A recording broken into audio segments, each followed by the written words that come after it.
Man's Search for Meaning, page 86. But the senior camp warden, a prisoner himself, was harder than any of the SS guards. He beat the other prisoners at every slightest opportunity, while the camp commander, to my knowledge, never once lifted his finger against any of us. It is apparent that the mere knowledge that a man was either a camp guard or a prisoner tells us almost nothing. Human kindness can be found in all groups, even those which as a whole would be easy to condemn. The boundaries between groups overlapped, and we must not try to simplify matters by saying that these men were angels and that those were devils. Certainly, it was a considerable achievement for a guard or foreman to be kind to the prisoners in spite of all the camp's influences, and, on the other hand, the baseness of a prisoner who treated his own companions badly was exceptionally contemptible. Obviously, the prisoners found the lack of character in such men especially upsetting, while they were profoundly moved by the smallest kindness received from any of the guards. I remember how one day a foreman secretly gave me a piece of bread, which I knew he must have saved from his breakfast ration. It was far more than the small piece of bread which moved me to tears at that time. It was the human something which this man also gave to me, the word and look which accompanied the gift. From all this, we may learn that there are two races of men in this world, but only these two. The race of the decent man and the race of the indecent man. Both are found everywhere.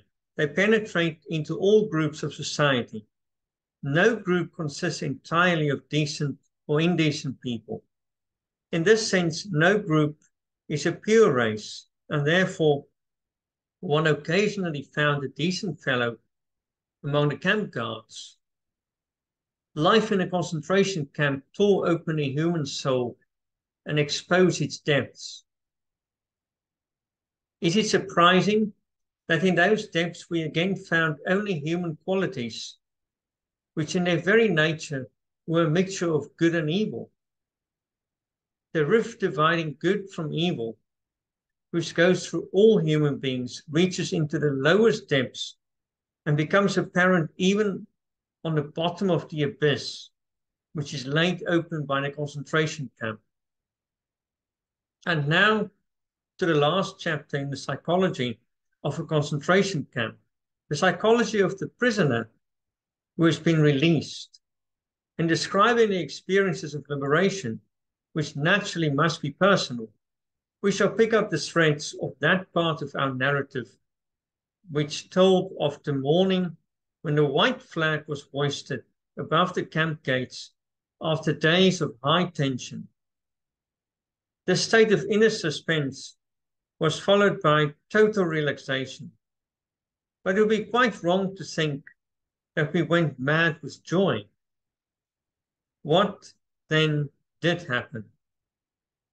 With tired steps, we prisoners dragged ourselves to the camp gates.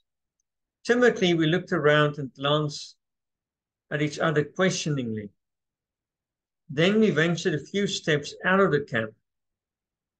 This time, no orders were shouted at us, nor was there any need to duck quickly to avoid a blow or kick. Oh no, this time the guards offered us cigarettes. We hardly recognized him at first. They had hurriedly changed into civilian clothes. We walked slowly along the road leading from the camp. Soon our legs hurt and threatened to buckle, but we limped on. We wanted to see the camp surroundings for the first time with the eyes of free men. Freedom, we repeated to ourselves, and yet we could not grasp it.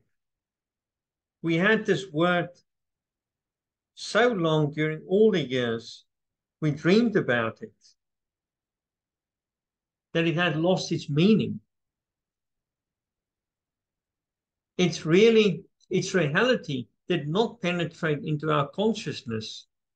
We could not grasp the fact that freedom was ours.